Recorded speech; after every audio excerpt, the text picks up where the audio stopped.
Hi, my name is Suchakra. So what we are going to talk about today is visual tooling for advanced system analysis. It's about those things in your system or things in your code which you would not usually see.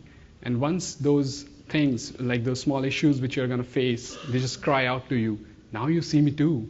It's like when visually you see all that stuff and you suddenly realize, okay, that's it. So that's what we're going to talk about. I'll explain a little bit more later. So I'm Suchakra. I'm a staff scientist at ShiftLeft Inc. We are a security company. I did my PhD from Dossel Lab at Polytechnic Montreal. I love tracing, security, and most importantly, I love poutine and samosas. Yay! So two things from the other side of the world. Okay, which actually means that I like potatoes. So you have a small set of ingredients, and we just visually inferred what I like from all these small sets. So this kind of like explains what my talk is going to be about. We'll have lots of data, okay, and we just want to actually understand and analyze that data and visually represent it so that we get satisfied. Okay, that's where the problem lies. Okay, I'm Texology on Twitter, by the way. So the agenda for today is we'll understand a little bit about humans and perceptions, how everything came into being, how visualizations were important, the history of it. We'll talk about software systems visualization, the subset of this visualizations, a small taxonomy, how to gather data, store and visualize it, some examples, and then some samples of FlameGraphs, FlameCharts, and timelines. We cannot cover all of the techniques, so we'll just take some samples and then demos and future stuff, what's coming next. So let's get inspired a little bit. This is the first visualization I would say a human had ever created. This is 40,000 years old from a cave in Sulawesi, Indonesia. And this is where we are right now. I mean, look at this stuff. 40,000 years old, stuff which we were able to see. And this is from CERN. It's a lead-lead collision visualization of probably, if I remember my high school physics properly, it's like small electrons or stuff colliding on lead, and you try to see the patterns, like where they're going.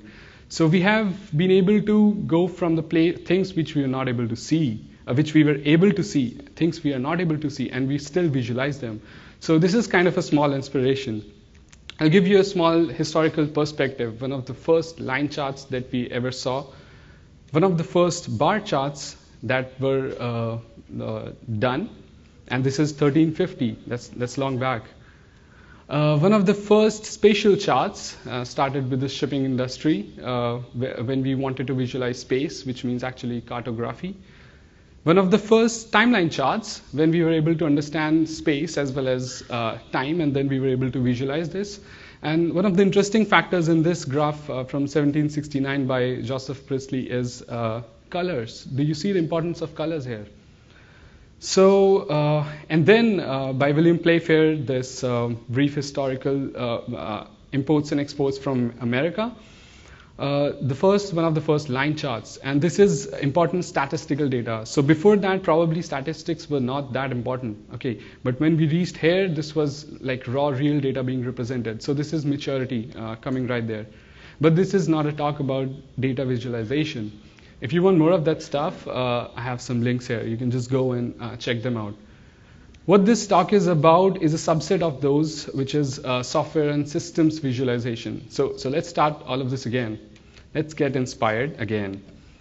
This is the data coming out from your systems. It's a trace of kernel and user space, one of the processes. And this is just a small subset of it. Even if I gave you 1,000 screens in front of you, you would not be able to fill this text. So our inspiration for this talk is we have to move from here to here. It's the same data, just represented visually in such a manner that we are able to actually understand it, we are able to infer stuff from it. So we'll reach there. Before that, a small taxonomy of analysis, which I just came up with. So if you consider software being developed, so one of the first stages would be conception, when the software is written, code. When we try to analyze code and just compile code without even executing it, this would be like structural analysis of software, understanding its graphs, etc.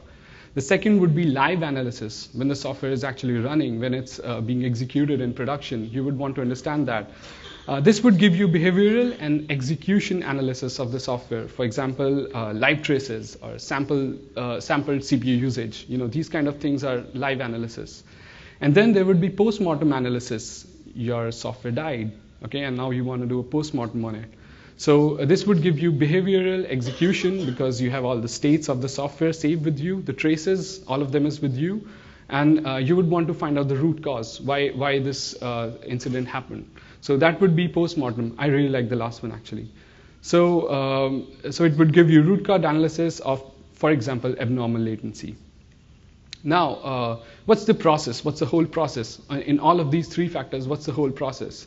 So what's the process of going from a problem to actually an insight about the problem? So everyone's smart here, so you'll raise a question whenever you see something. So for example, a programmer is making a bunch of syscalls. Where is it? Why? You'll have these questions. So the first step is to gather the data. So in this scenario, when you have lots of syscalls, for example, you would want to gather, you would want to instrument all the syscalls. You would probably want to record the stack of all the syscalls and have all of that data. It can be sampled or it could be actually traced. And once you have actually gathered all the data, you would characterize it. For example, you do frequency analysis. If you just counted how many times a syscall happened, you could just get a histogram out of it. Okay, you could do latency analysis. If you had timestamps, you would know which ones were slower, which ones were faster. If you had stacks as well as time, you could do a multimodal analysis. And after you characterize it, you chose a thing to visualize it. You would choose how you want to visualize it. You would use histograms, you'd use heat maps, you'll use graphs, timelines, or whatever techniques you would use. So let's do a small case study when software is conceived. So this would just be like a small example to show you that what happens. So you'll have a question, for example, how would the code flow in a small web server I have? I'm taking an example of THTTPD here. So at conception level, which means we just have source right now, what you would do is you'll use a flag like fdump RTL expand, which gives you the RTL representation, and then you characterize it. You'll understand that, okay, we can probably get a call graph out of it, and you get a call graph out of it, you visualize it. You can also characterize it further and transform the data in such a manner that you, instead of having this big call graph, you would just condense it a little bit, and you have a Sankey diagram. So we reached from a state where we had questions all the way through visualization. And this can happen not just at conception, it can happen at live. For example, here there is a kprobe attached to some functions in the kernel which are doing block I/O, and you attach to it to just find out the latency of the block I/O. Okay, and you can actually visualize it either just as a histogram or as a heat map. We're gonna actually just take this example later on and explain how this thing works. Or and post-mortem, you record everything in your system. Okay, everything you have recorded, and this is an example of a small web server again. You use perf map agent to get all the bindings, to get all the names, and then you use perf, you get the perf data with you, which means you have just gathered the data, you characterize it, it looks like a call stack execution, and we want to visualize it. And you choose a visualization. Here it's a flame graph. So the first step here in any of these was to question. We are all smart. I trust you that you can ask questions. How to gather the system's data. So let's take an example of actually live systems or post-mortem analysis. And for that, you would need observability. A lot of people have been asking observability questions again and again. I would just say the ability to observe. Which means that there are places in your whole systems where you can actually have the ability to observe. What provides this ability is observability. For example, the lowest layer would be hardware, and you'll have operating systems over that. So you'll use kernel functions or hardware performance counters. So this would be like the source for your gathering of the data. Above that would be virtualization and containerization. It can be an architecture like that. So for that, you may use kernel functions again for the guest OS, or hypervisor, or some custom APIs provided by container systems, logs, etc. Above that would be your applications. Then you would use library functions. You'll use syscalls, ltrace, strace, or whatever you want at that time. And then above that, the smaller unit now for these applications would be functions. So you would want to have function visibility, so you'll just hook onto application functions. And then these small functions would be comprised of instructions. Here you would want to actually just look at calls. You would want to look at branches in your instructions, so like actual lower level analysis. It can also be logic. If you're too much interested, you can use a logic analyzer, plug it in your pins, and then try to analyze. That's also a layer of observability. And even subatomic particles, seriously, that's true. It's not a joke. You can, if you just look up side channel attacks, and you'll see that without even touching the system, you are able to actually understand keystrokes. So this kind of stuff is like real Hollywood stuff. Anyhow, let's move on. So data sources. So for system level analysis, you can have functions, static tracing. It can be dynamic tracing. It can be performance monitoring unit events directly coming from the hardware, branch misses, cache misses, instruction counts, and all that stuff. Hardware counters. So perf is a tool. How many of you have used perf? Yeah, good. So perf allows you to do get all that stuff. Hardware tracing blocks. Right now, perf also allows you to get data directly from the hardware tracing blocks inside the newer CPUs, which are there. Kernel logs, for example, for security, you would just want to look at LSM logs, audit D logs, and you'll see the alerts, and this would be kind of the thing you would want.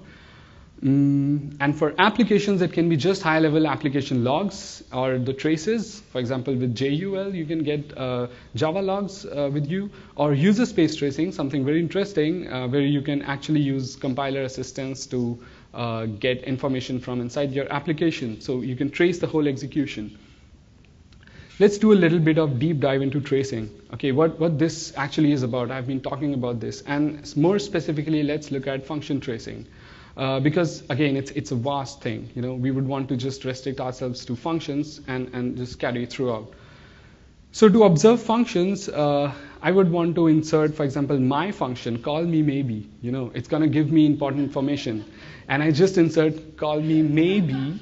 Maybe we can just put it, if I switch on a flag, then call me maybe is going to call. Okay. And I collect the information there. So what I do is I insert that function which is going to observe into the function which I want to observe. And it's going to collect the data. It's going to fill the buffer with the events it's going to get generated. And basically with those events, you would be able to get program flow. You'll be able to get arguments of the function itself, which can give you data flow. You can do a whole lot of stuff. You can get latency. If, for example, in call me maybe you took timestamp, and there's another call me maybe just at the end of the function. So, and this is actually something which the Linux kernel provides with a lot of other operating system kernel provides. This is kind of system which user space applications are also able to provide. So for example, let's take a kernel example. There is something called as kprobes, which allows you to insert yourself into almost any kernel function. It replaces the first instruction with a jump. It goes to your handler somehow through a more complex mechanism. And you can have a custom handler or an eBPF program here. And all of this is supported now with LTTng. The custom handlers would be supported by that. How many of you know LTTng, by the way? Yeah, nice. Linux Tracing Toolkit next generation.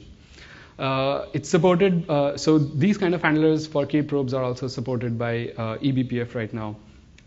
Moving on, let's take the user space example. So if you compile your C, C++ applications with F-instrument functions, what the compiler does it inserts some hooks into the entry and exit. And what your application can do is actually hook onto these entry and exits, and it can take timestamps, it can take whatever, like the address of the function, it can take the call side address and store all of this information into certain events. So for example, for LTTng, it takes timestamp, it takes call side addresses and address of the function and puts it into like a event buffer. And that whole of the thing is just dumped to a very compact binary format called as CTF, common trace format. So when you try to understand, so this is this common trace format, these huge binary blob that you had just generated. When you try to actually look at what this contains, you'll see like a whole bunch of traces with you. So these are actually the traces from the small web server that I was talking about. And it gives you timestamps, the time delta, it gives you the name of the event, and the whole payload, what the event contains. And we'll soon make sense out of all of this data. Moving on, we can use eBPF with kprobes also, as I was mentioning, which means that here, this would now be an eBPF program, which you can define from user space. And this gets attached to the kernel function. And then the kernel function, whenever the kernel function executes, your small program is going to execute. It's going to collect its data and send to some special buffers like a trace pipe, or it can send to the perf buffers for analysis later on directly from the user space. You should go and check out IOVisor BCC, and this is actually this small, the program which I'm talking about. This is this small BPF program. Just completely written in Python, and it actually hooks onto sysclone and prints hello every time. Just imagine like a small Python program which is giving you so much observability inside the system. Moving on, what are the formats of storage now? We just talked briefly about CTF, the common trace format to store data in a very compact fashion. For other systems, for example, for distributed traces, you could have scaled storage of any kind of time series data that is coming. It can be just wild logs, but time-stamped. You store all of them in systems like OpenTSDB, Graphite, and Flux, and then actually consume them in a very nice graphical manner in Grafana. We are talking a little bit more about lower layers here, which means individual applications and kernel. So here, for these high-frequency events coming out from the lower-level layers, a compact storage is very nice, which is, for example, binary formats, such as those given by perf or CTF, common trace format. You can have graph storage if you are doing source code analysis. A good friend of mine, Fabian Yamaguchi, invented CPG, the code property graph. You can have custom data written in JSON. For example, user space function trace, which looks exactly like ftrace, is able to store data in JSON, which you can consume later on in viewers like Catapult. You can have your own custom traces. I actually did a small trace for hardware myself and wrote it in XML directly. So you can have that also, and it gives very nice visibility. So characterization and visualization. So how do we characterize this data that we have gathered, and how do we visualize it? So there are some means to do that, and I have just listed a few of them. For example, if you have latency, like function latency, or you have density of functions, for example, syscalls here, you can then generate an histogram out of it, and then later on generate a heat map out of it. For latency of syscalls and then visualizing it with time, it would look more like a scatter plot. For throughput and resource consumption, there would be line charts always, any entity on the vertical axis and time on the horizontal axis.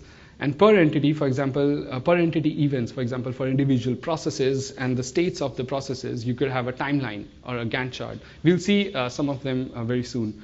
Summarizing of all the events, you can have pie charts, donuts, or bar graphs charts for that. Function graphs, if you are really interested, my favorite stuff. You can have time. So function graph for time, you can have FlameCharts. Function graph for counts, you can have FlameGraphs. Time, as in the time is always going to be extended, and you want to have a function graph out of it, so you'll have a FlameChart. Simple Callgraphs, you can just have a graph. You can have a Treemap or a Sunburst. Let's take an example of a latency histogram. So this is, again, a small BPF BCC tool, which is available on IOVisor BCC. It gives you block IO latency, the stuff which I just talked about. How many of you remember the first few slides? Everyone's zoned out. Okay, anyhow, so this is that block IO latency, which gives you the latency of block IO devices. You just run this small Python script, and it gives you this nice histogram of, for example, here you can see that there were 1572 calls where the latency was 1572 times, where the latency was between 128 and 255 microseconds. So this is a nice histogram visualization. It gives you a lot of information. Moving on, for more information, if we have a histogram like that, this is the same one. If we have a histogram like that, and we are taking a snapshot of this histogram again and again, so we'll have multiple histograms with us. And there's something interesting here. We'll have some outliers, or the distribution may not be like a unimodal distribution. So in certain cases, averages is not a good scheme. We need to come up with a new scheme. So the new scheme here would be to encode the counts as colors. Okay, you just, for the highest, for example, count, we just encode it as a certain color. And we just take all of this together and printed line by line. So all of these individual histograms are being printed as they are being generated. So for example, per second. And as we generate it from the top to the bottom, we are able to see. So this is like a cross section of this, an example. So, and we'll see like this complete heat map. So this is what we call as a heat map. And we can visualize outliers in certain cases like that. So averages are not good here. You can easily see patterns when you use heat maps like that. This is actually generated from BPF, by the way. More heat maps. So there are other folks who have used BPF again to generate heat maps, and not just BPF. There's like Honeycomb, which is now having higher level heat maps also. This is not very low level. Netflix is also using that, as I understand. So there are these more latency visualization links that I have just given you. You can just read about them. And heat maps are not just for latency. You can also see utilization heat maps. There's a link down there. You can just visit that. Moving on to some more flames. Okay, so from maps to now flames. So visualizing a function graph as a trace, as we collected a trace of all the functions occurring. So we try to visualize a function graph. So this is a tool called UFTrace, which allows you to get the function graph of a user space application. And it relies on compiler-assisted instrumentation, as I explained. If you have F instrument functions in your while you were building your application, UFTrace is able to hook onto that. It can also hook on to if you have -pg. So it can hook onto that and record with timestamps all of the functions as they were executed. So it's like huge call stacks that were there. So this is obviously not a good way to understand what's happening inside the system. Instead, you can just convert all of this to this, like a nice flame chart. So this is what we call as a flame chart, where this axis is the stack depth as the functions execute. This would be the depth, and this would be time. So understand that this is time, which means that as the application continues to execute and as you had collected the traces, this would keep on going on and on and on. So this is a very nice example of how a flame chart would be visualized. Another thing is flame graph. So a graph differs from a chart in a manner that here the horizontal axis is actually population or the count, how many times a function occurred. So here, while the width would give you time, here the width would give you how many times the function occurred. So this is very good for profiling. In fact, this is multiple requests which were given to a small web server, which I just gave. And I recorded the complete execution throughout the system. So it gives you understanding of system level flame graphs. It gives you understanding of Java applications. It gives you an understanding of the JVM layer, so the complete application layer itself. And this thing is not new. Okay, there were flame charts before flame charts were actually being done like this. So there were more flame charts. And this is a tool called Performance Analyzer, which Sun had, I guess, developed. And this is from Sun's JVM, which they were using at that time. And this is garbage collection and understanding of how a flame chart view could be generated from that.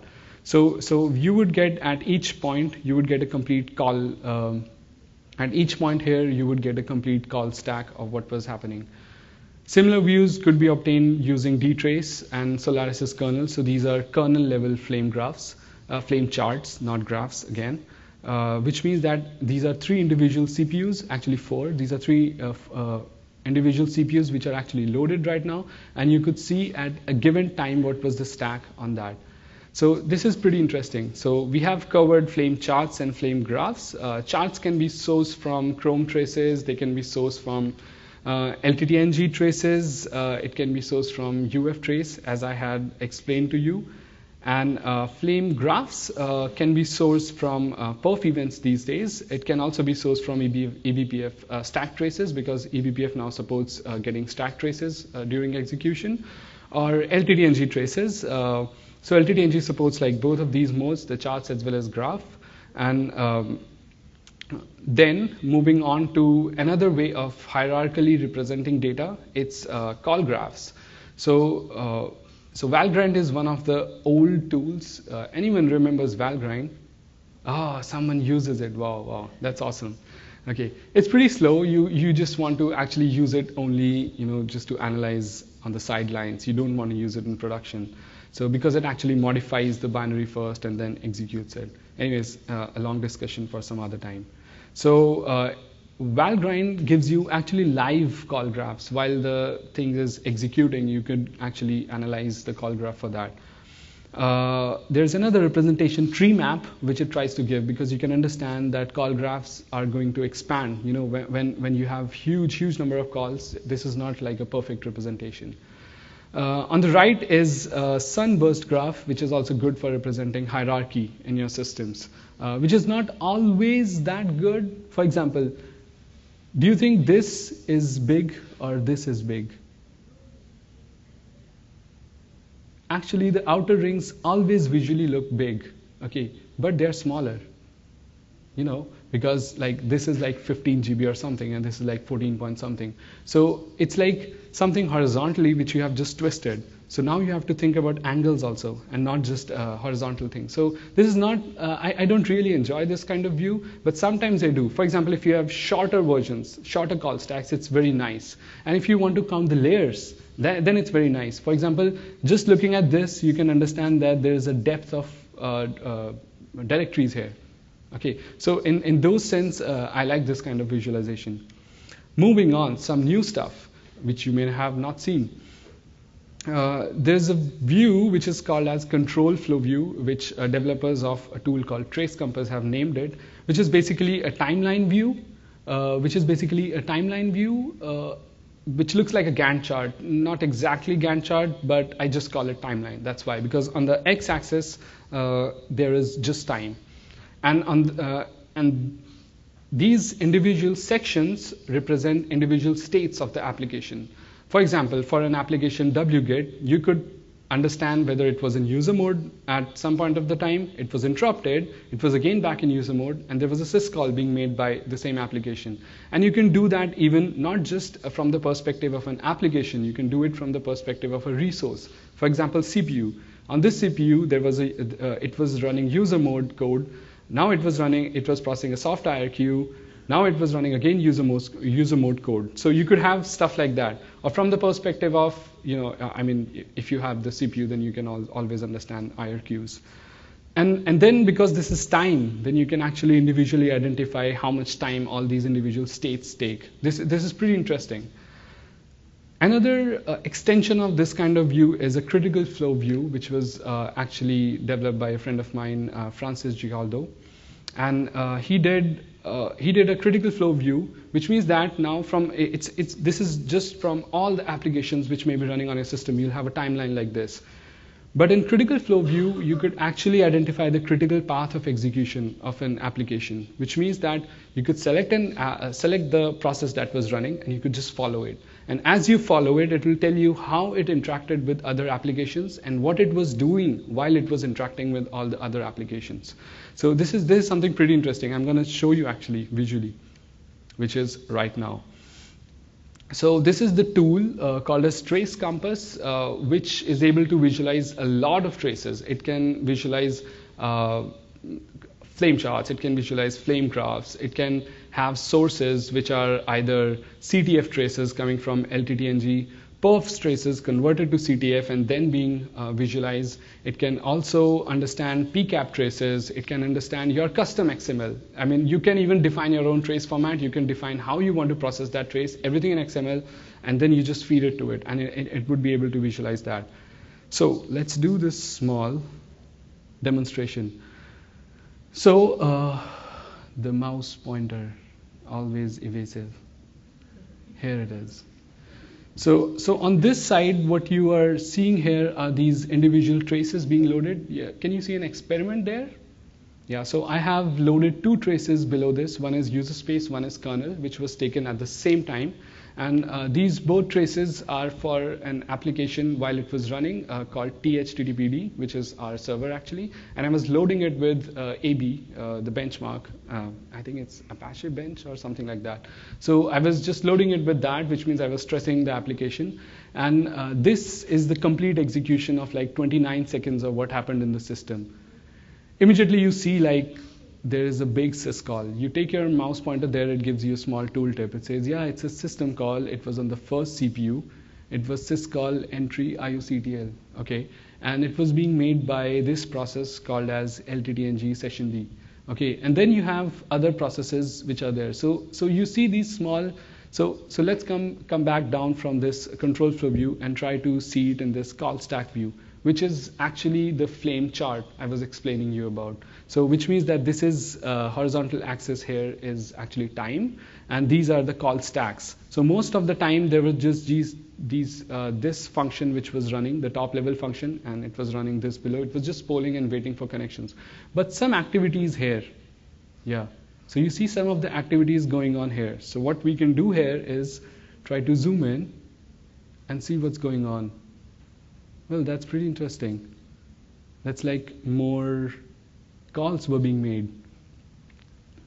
Okay, let's zoom further. And at the same time, we are able to see something here. You see? There is an interaction going on between THTTPD and AB.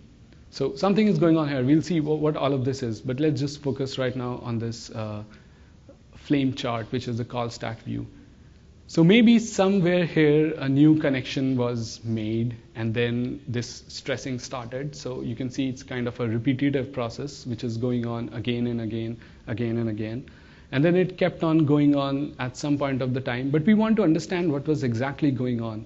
So for that, there is a view here called as critical flow view, which I was explaining you about. So in this critical flow view, I have already started, like right-clicked on AB and followed it to see what AB was actually doing. And after doing that, you get a view which is like that.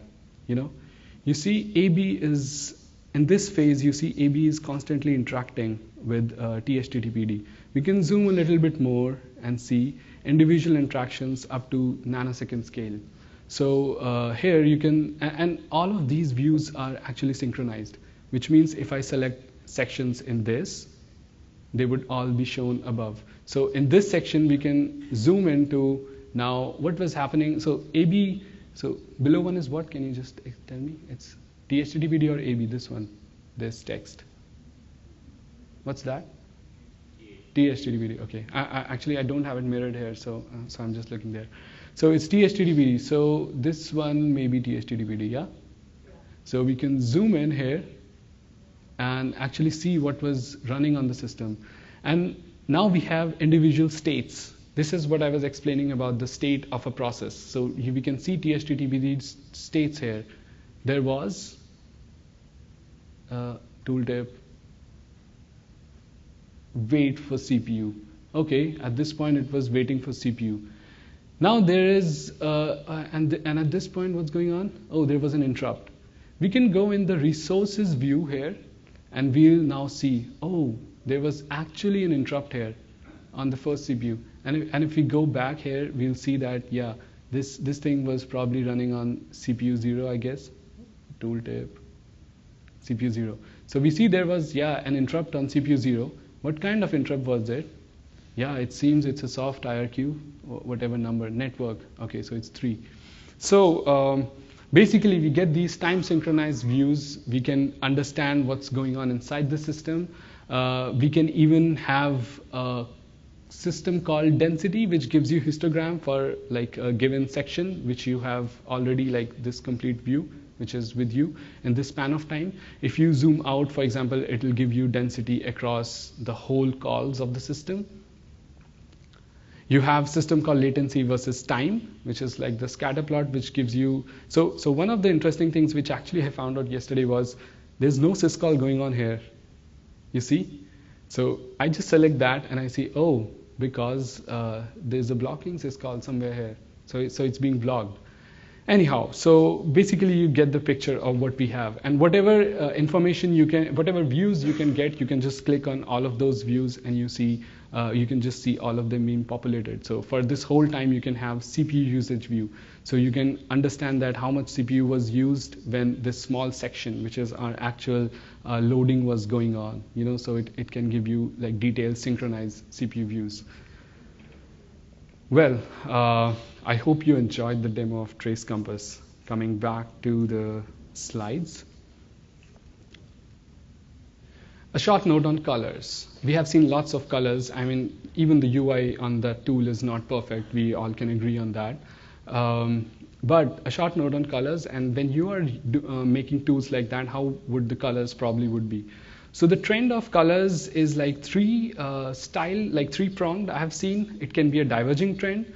I mean, think of it as temperature. It can go from minus something to plus something. Okay, so heat maps are good if you have like a diverging trend like that, which gives you certain kind of information. Sequential trend where there is a sequence, for example, call stacks. Okay, that's why you may have seen in Brandon's FlameGraphs always it's like darker colors and then going towards light. It's like the same kind of thing. It's the functions, and you want to represent functions. So sequential trend is good in that. You can mix sequential and diverging trends or sequential and qualitative trends in between the flame graphs. For example, in the flame graph which we saw green somewhere in between, which means it's a Java process. So this kind of thing can also be done. And I told you qualitative trend is distinct entities. It can be process states or timelines that we just saw in the demo before. I'll just switch back to the demo to actually show you that if you have these, if you have this view of timeline here, then there's this button here which calls legend. Is this the legend? Yep. So you can have these different colors which identify different states. So this is qualitative again. Yeah, so what's next? What's coming next? So here's my personal wish list of a tool which is gonna give you as much detailed information as possible. It should first of all have pluggable sources, which means that it should not just restrict itself to a single source of data. It should be everything, data coming from the kernel, from the user space, coming through different mechanisms all the way into the system. And those systems should be pluggable. You can have data from kernel coming now, and then suddenly a new channel which has data coming from, I'm a low-level guy, so I think from like the probes perspective. I want to see stuff like on the CRO, different channels. Okay, so you need to have these pluggable sources with you, and a way to visualize those pluggable sources, to merge the content coming out from those pluggable sources. There should be distributed system support. There is no escape from that. We cannot just restrict ourselves to our small boxes and try to analyze stuff. So there should be distributed system supports. Data not just coming from computers nearby, but coming from different geographies altogether. Diffs of executions. This is something which I really would want. Brandon, I think, tried to show differential flame graph, which means that you see an execution once, a whole call stack, and then you have another execution again, and then you want to see the diff of what happened between those executions. This would be something interesting. And it's actually also a visualization challenge. How would you visualize these differences? You need to have time synchronized views, stuff which I just showed you. This is really cool. You want to see, while investigating in one of the views, you want to actually see what happened in the other one, so that you can quickly jump back and forth from that to make your inferences. Summarization of events and observations. Whatever events that are coming, you should have like small summaries of it. Sometimes that kind of thing is interesting. I think Trace Compass has some summaries. What's this tab? Statistics? Why cannot I click that thing? Oh, okay, because there's a window here. Okay, so you have statistics. It just shows it in pie charts. Maybe they can be more beautiful. I don't know. And these statistics would change based on like how many events were there in the selection. I don't know if we select this. Yeah, probably the events and selection changes. So I would want to have such summarization of the events. We don't want to drill down from the lower level. We want to see stuff from the high level, and then just drill down and see what's happening at the lower levels. Yes, and then intuitive UIs. We need better user interfaces. There should be filtering support. This is very interesting. So if you remember in the morning talk by Sasha, he said that perf data is like 19 MB per second. And I'm going to tell you, hardware trace data is not just 19. It's like 200, 300 MB per second. I've seen it in front of my eyes. Like 3 seconds of trace, half a GB. And so you cannot always consume that amount of data. It's like generating data for one computer and using 10 computers to analyze it. That's not efficient. You cannot build stuff on that. In some cases, you would want to do that, but not always. So we need filtering. The filtering can be done at the end level, which means here we collected everything in the system, and then in our visual tool, we were able to filter it. Or it could be done at the source level. So preemptively, we try to understand that we just want only these kind of events, and we only want these kind of events when this happens. eBPF is a good tool, and if you are following that line of thought, then you would already know that with eBPF, you could actually filter out in some of the tools that just record open only if the file is this, if the mode is this. So in that case, you have some amount of filtering which is done with you. We may need at some point of the time to have hardware traces. I mean, seriously. Which means traces coming out directly from CPUs. That's like really high-level stuff. Oh, I should say low-level stuff, but it's really interesting. And in fact, like some of my work was on this, so I'm just gonna butt in and show you that also. So I tried to visualize what hardware traces would look like, and because I don't want to record hardware traces for all of the execution, and it's only for that specific execution. So I just collected trace from Intel processor trace using the perf tool. Perf now supports getting hardware traces. And I took a snapshot when the Heatmaps syscall was being called, while another tracer was running and while nothing was running. So the syscall took a fast path and it took a slow path, like its other path. And I just visualized them on these FlameBurst charts. And as I was explaining you previously, for these short visualizations, it's pretty good, And most importantly, I just look at the number of layers, and it gives you an insight on what was going on. A bigger stack would mean like a lot of layers are being added. So, for example, here I was able to, with this kind of granularity of processor trace data coming, I was able to see it was like 173 nanoseconds and 917 more instructions. I went on further and actually used the tools like Trace Compass, which you saw previously, and I converted the trace data coming out from those hardware traces into actually XML and wrote a small XML analysis, and that was able to generate us these kind of nice interactive visual views. So this is kind of the first time hardware trace data can directly be visualized in these newer tools that you have. So just to give you a small context here, so these are vCPUs, which are for a VM. So this is a trace collected while VMs were running. And what we are trying to do is, without going inside the VMs, without looking even at the host, we would want to understand what's happening inside the VMs. And with hardware traces, you can actually. So I have given a reference to this work in the end. So these are 4 vCPUs, which were all pinned onto to a single physical CPU. So you would see they were like switching in between. So it's because the load was running on actually a single CPU. So this is a resource view. It would show how those data was going, how execution was happening on those individual CPUs. This is the process control flow. It's exactly like the view which we saw previously, which means that 3 processes are there, and they were running sequentially again and again and again in a loop. So this is kind of a visualization of how hardware traces may be used in newer tools like that. There are some references. We have reached towards the end. It's time to wake up now. Some more references about visualizations and some research papers for those of you who are in academia or who are interested in reading these papers.